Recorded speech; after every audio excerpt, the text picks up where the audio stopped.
اعوذ باللہ من الشیطان الرجیم بسم اللہ الرحمن الرحیم۔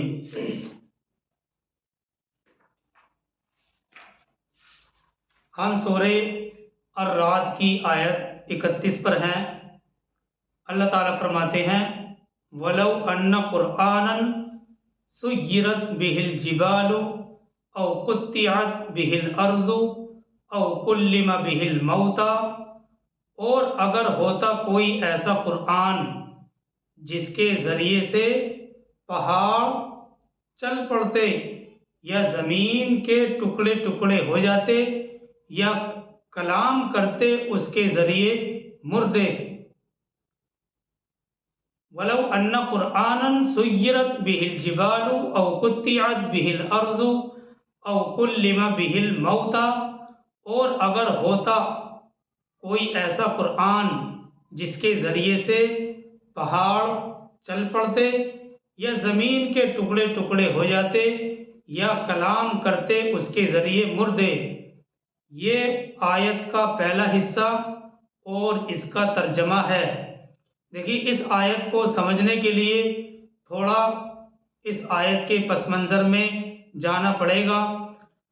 بات دراصل یہ ہے کہ مشرکین مکہ کے سامنے اسلام کی حقانیت کے واضح دلائل اور رسول کریم صلی اللہ علیہ وسلم کے سچے رسول ہونے کی کھلی نشانیاں آپ کی زندگی کے ہر شعبے سے اور پھر حیرت انگیز معجزات کے ذریعے سے پوری طرح روشن ہو چکی تھی۔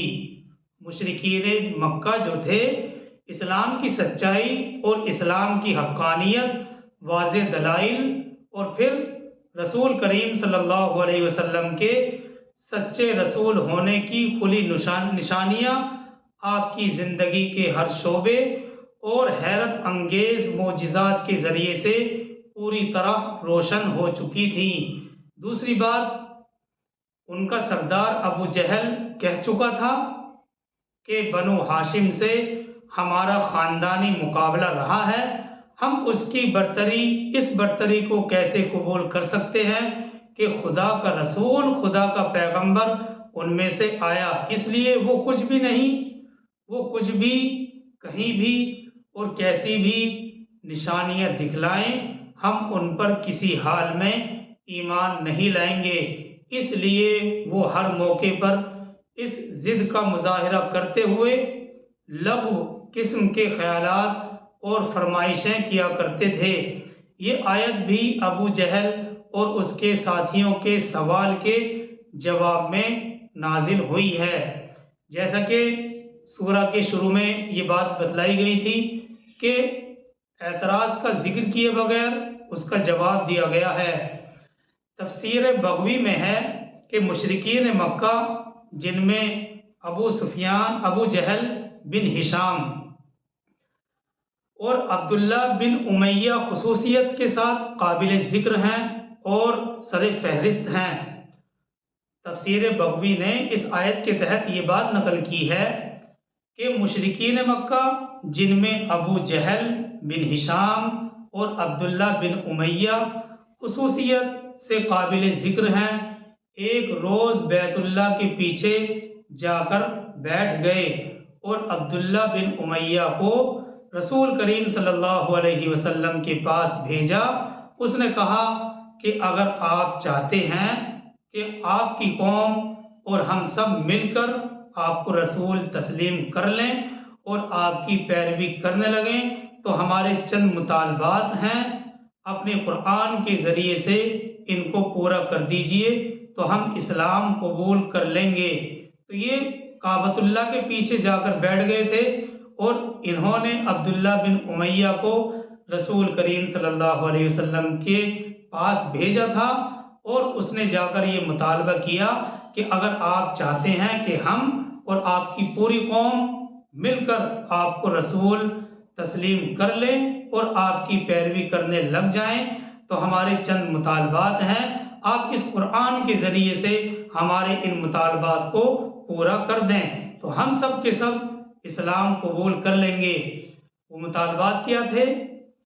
ایک یہ کہ شہر مکہ کی زمین بڑی تنگ ہے، سب طرف پہاڑوں سے گھری ہوئی ہے، ایک پتھریلی زمین ہے جس میں نہ کھیتی کی گنجائش ہے اور نہ ہی باغات کی۔ آپ معجزے کے ذریعے سے ان پہاڑوں کو دور ہٹا دیجئے تاکہ مکے کی سرزمین کشادہ ہو جائے۔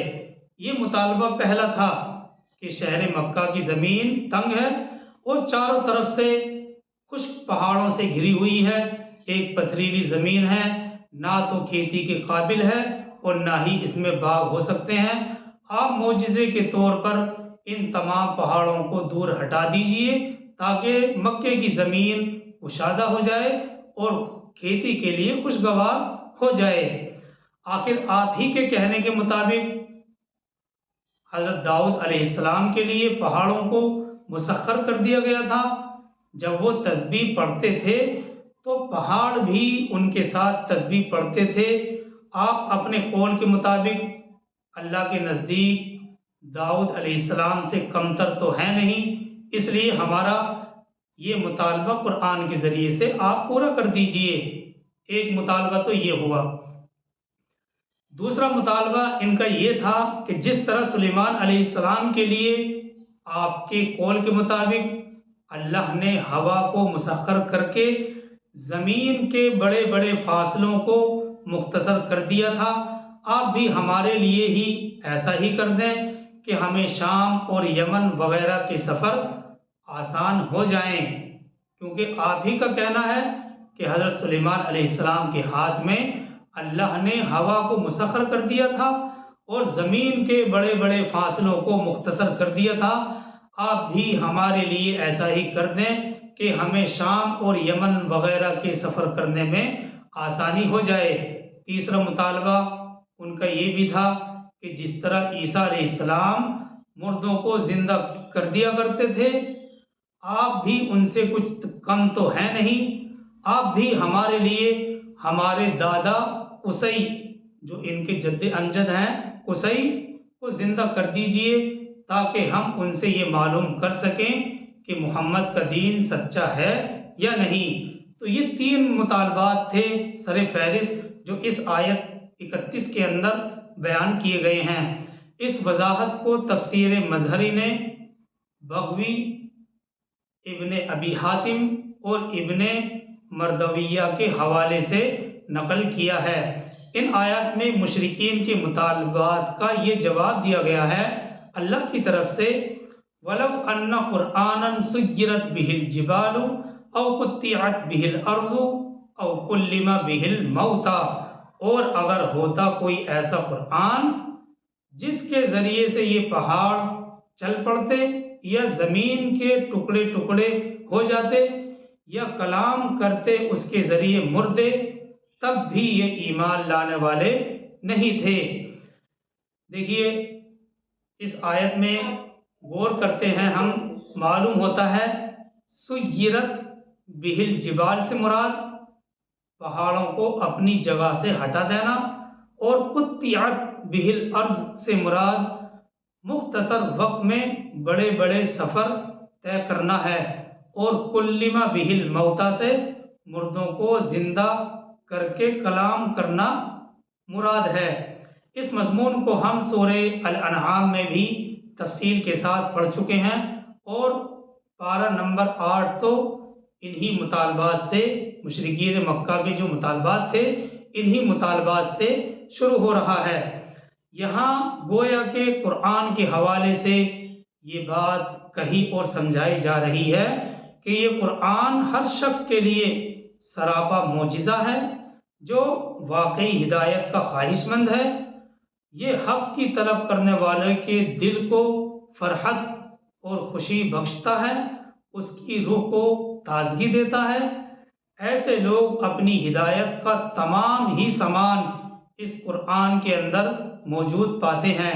آگے اسی آیت میں ہے بل للہ الامر جمیعا افلم ییأس الذین آمنوا ان لو یشاء اللہ لہدی الناس جمیعا، بلکہ اختیار تو کل کا کل اللہ ہی کے ہاتھ میں ہے۔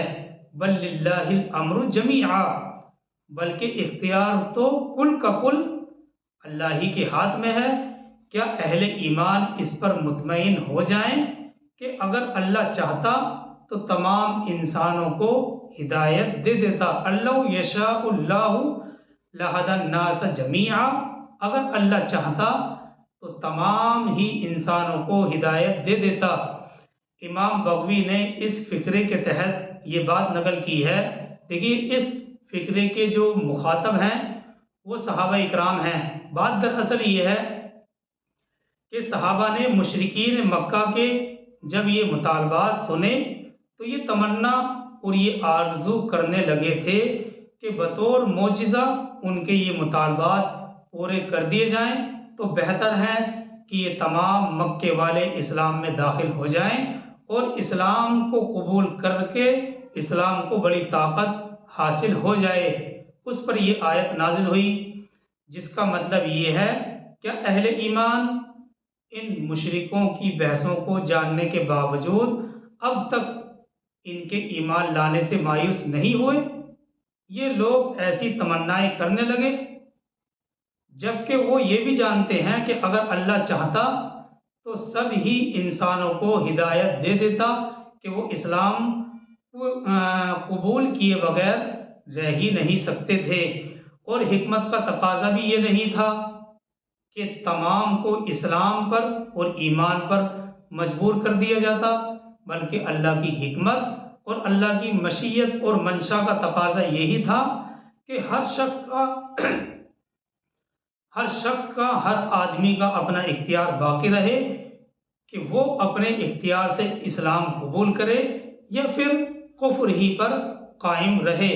تو اللہ کی مشیت اور اللہ کی حکمت اس بات کا تقاضا نہیں کیا کہ اللہ تعالیٰ تمام ہی لوگوں کو ہدایت نصیب فرما دیتا، اور نہ ہی اس بات کا تقاضا ہوا کہ ایمان اور اسلام پر لوگوں کو مجبور کر دیا جائے کہ اسلام قبول کیے بغیر کوئی چارہ ہی نہ رہے۔ حکمت کا تقاضا یہ نہیں، بلکہ حکمت کا تقاضا یہ ہے اللہ کی کہ انسان کا اپنا خود کا اختیار باقی رہے اور وہ اپنے اختیار اور اپنی پسند سے اسلام قبول کرے یا پھر کفر پر ہی قائم رہے۔ تو تاکہ انسان کا اپنا اختیار باقی رہے، اس لیے اللہ سبحانہ وتعالیٰ کی حکمت کا تقاضا بھی یہی تھا۔ آگے اسی آیت 31 میں ہے وَلَا يَزَالُ الَّذِينَ كَفَرُوا تُصِيبُهُمْ بِمَا صَنَعُوا قَارِعَةٌ أَوْ تَحُلُّ قَرِيبًا مِّن دَارِهِمْ حَتَّى يَأْتِيَ وَعْدُ اللَّهِ۔ یہ آیت 31 ہی ہے، اور جو کفر کرنے والے ہیں ان کو برابر پہنچتی رہے گی ان کے اعمال کے سبب کوئی نہ کوئی آفت یا ان کے گھروں کے قریب اترتی رہے گی یہاں تک کہ اللہ کا وعدہ آ جائے۔ ان اللہ لا یخلف المیعاد، یقیناً اللہ اپنے وعدے کے خلاف ورزی نہیں کرتا۔ اللہ سبحانہ وتعالیٰ اپنے وعدے کی خلاف ورزی نہیں کرتا۔ تو ولا یزال الذین کفروا تصیبهم بما صنعوا قارعة او تحل قریبا من دارهم حتی یأتی وعد اللہ، یعنی یہ جو لوگ کفر کرنے والے ہیں ان کو برابر پہنچتی رہے گی ان کے اعمال کے سبب کوئی نہ کوئی آفت یا ان کے گھروں کے قریب اترتی رہے گی یہاں تک کہ اللہ کا وعدہ آ جائے۔ ان اللہ لا یخلف المیعاد، یقیناً اللہ اپنے وعدے کی خلاف ورزی نہیں کرتا۔ دیکھیے اس کے دونوں ہی مطلب ہو سکتے ہیں کہ ان لوگوں کے کرتوتوں کی پاداش میں ان پر کوئی نہ کوئی آفت اور کوئی نہ کوئی مصیبت نازل ہوتی ہی رہے گی، وہ مسلسل خوف کی زندگی میں مبتلا رہیں گے یہاں تک کہ اللہ کا وعدہ پورا ہو جائے۔ دیکھیے اس وعدے سے مفسرین نے دو باتیں مراد لی ہیں۔ وعدے سے مراد اس جگہ مکہ، فتح مکہ کا وعدہ بھی ہو سکتا ہے جس کا وعدہ اللہ سبحانہ وتعالیٰ نے نبی صلی اللہ علیہ وسلم سے کیا ہوا تھا، اور مطلب آیت کا یہ ہوا کہ آخر میں تو مکہ فتح ہو کر ان مشرکین مکہ کو زیر اور مغلوب ہونا ہی ہے، لیکن اس سے پہلے ان کے جرائم کا کچھ نہ کچھ ان کے جرائم کی کچھ نہ کچھ سزا ان کو ملتی رہے گی۔ اور بعض مفسرین یہ بھی کہتے ہیں کہ یہ بھی ہو سکتا ہے کہ وعدے سے مراد قیامت کا وعدہ ہو، اور اس جگہ قیامت کا دن مراد ہو، جس کا وعدہ سب پیغمبروں سب نبیوں سے کیا ہوا ہے اور ہمیشہ سے ہوتا رہا ہے۔ اس دن تو ہر مشرک اور مجرم اپنے کیے کی پوری سزا بھگت کے ہی رہے گا۔ تو اس سے مراد اس جگہ قیامت کا دن کا وعدہ بھی ہو سکتا ہے، جس کا وعدہ سارے پیغمبروں سارے رسولوں سے کیا گیا اور ہمیشہ سے ہوتا رہا ہے۔ اس دن تو جو مشرک ہیں، جو کفر کرنے والے ہیں، یا اللہ کے علاوہ کسی اور کی عبادت کرنے والے ہیں، یا پھر سرے سے ہی اللہ کا انکار کرنے والے ہیں، مجرم اپنے کیے کی سزا تو بھگت کے ہی رہیں گے۔ اب اس کے بعد اس واقعے سے، یعنی مشرکین مکہ کے مطالبات اور ان کی ضد اور ہٹ دھرمی سے رسول کریم صلی اللہ علیہ وسلم کو رنج اور غم پہنچنے کا اندیشہ تھا، اس لیے اگلی آیت میں آپ کے لیے سرکار دو عالم صلی اللہ علیہ وسلم کے لیے تسلی بھرے الفاظ ہیں، کیونکہ یہ واقعہ بہت بڑا واقعہ تھا۔ اور اس واقعے کے بعد یعنی مشرکین مکہ کے جو مطالبات تھے، ان کی ضد اور ہٹ دھرمی سے رسول کریم صلی اللہ علیہ وسلم کو رنج اور غم پہنچنے کا اندیشہ تھا، اس لیے اگلی آیت میں آپ صلی اللہ علیہ وسلم کے لیے تسلی بھرے الفاظ ہیں۔ چلتے ہیں آیت 32 کی طرف۔ وَلَقَدِ اسْتُهْزِئَ بِرُسُلٍ مِّن قَبْلِكَ فَأَمْلَيْتُ لِلَّذِينَ كَفَرُوا ثُمَّ أَخَذْتُهُمْ۔ اور اے نبی صلی اللہ علیہ وسلم، آپ سے پہلے بہت سے رسولوں کا مذاق اڑایا گیا تو میں نے ڈھیل دی کفر کرنے والوں کو، پھر میں نے ان کو پکڑ لیا۔ فَكَيْفَ كَانَ عِقَابِ، تو کیسا رہا میرا عذاب۔ وَلَقَدِ اسْتُهْزِئَ، یہ آیت 32 ہے۔ وَلَقَدِ اسْتُهْزِئَ بِرُسُلٍ مِّن قَبْلِكَ فَأَمْلَيْتُ لِلَّذِينَ كَفَرُوا ثُمَّ أَخَذْتُهُمْ، بالکل لفظی معنی ہے، لفظی ترجمہ ہے۔ اور اے نبی صلی اللہ علیہ وسلم، آپ سے پہلے بہت سے رسولوں کا مذاق اڑایا گیا تو میں نے ڈھیل دی کفر کرنے والوں کو، پھر میں نے ان کو پکڑ لیا۔ فَكَيْفَ كَانَ عِقَابِ، تو کیسا رہا میرا عذاب۔ دیکھیے اس جگہ ہم تصور کریں، اس جگہ ہم تھوڑا تصور کریں قوم نوح، قوم ہود، قوم صالح، قوم لوط، قوم شعیب اور آل فرعون کے انجام کا، اور پھر سوچیں خیال کریں کہ ان نافرمان قوموں کی جب گرفت ہوئی ہے، جب اللہ کی طرف سے ان قوموں کی پکڑ آئی ہے تو وہ کس قدر ہولناک اور کس قدر عبرتناک تھی۔ تو یہ ہم تھوڑا سا تصور کر سکتے ہیں۔ اسی کو اللہ تعالیٰ فرماتے ہیں فَأَمْلَيْتُ لِلَّذِينَ كَفَرُوا، تو میں نے ڈھیل دی کفر کرنے والوں کو، ثُمَّ أَخَذْتُهُمْ، پھر میں نے ان کو پکڑ لیا۔ فَكَيْفَ كَانَ عِقَابِ، تو کیسا رہا میرا عذاب۔ تو ہم اس جگہ تصور کر سکتے ہیں پچھلی قوموں کو۔ آگے چلتے ہیں آیت 33 کی طرف۔ أَفَمَنْ هُوَ قَائِمٌ عَلَى كُلِّ نَفْسٍ بِمَا كَسَبَتْ، تو کیا وہ ہستی جو ہر جان سے محاسبہ کرنے والی ہے۔ أَفَمَنْ هُوَ قَائِمٌ عَلَى كُلِّ نَفْسٍ بِمَا كَسَبَتْ، تو کیا وہ ہستی جو ہر جان سے ہر انسان سے محاسبہ کرنے والی ہے جو اس نے کمائی کی۔ وَجَعَلُوا لِلَّهِ شُرَكَاءَ، اور انہوں نے اللہ کے شریک بنا لیے ہیں۔ قُلْ سَمُّوهُمْ أَمْ تُنَبِّئُونَهُ بِمَا لَا يَعْلَمُ فِي الْأَرْضِ، اے نبی صلی اللہ علیہ وسلم آپ کہہ دیجئے ذرا ان کے نام تو بتاؤ، کیا تم اللہ کو جتلانا چاہتے ہو وہ شے جو وہ نہیں جانتا زمین میں؟ ام بظاہر من القول، یا تم صرف کرتے ہو اوپر ہی اوپر کی باتیں، یعنی صرف منہ کی باتیں کرتے ہو، جو منہ میں آتا ہے تم لوگ کہہ ڈالتے ہو۔ اور ان شریکوں کے بارے میں جن کو تم نے اللہ کے علاوہ عبادت میں شریک کیا ہوا ہے،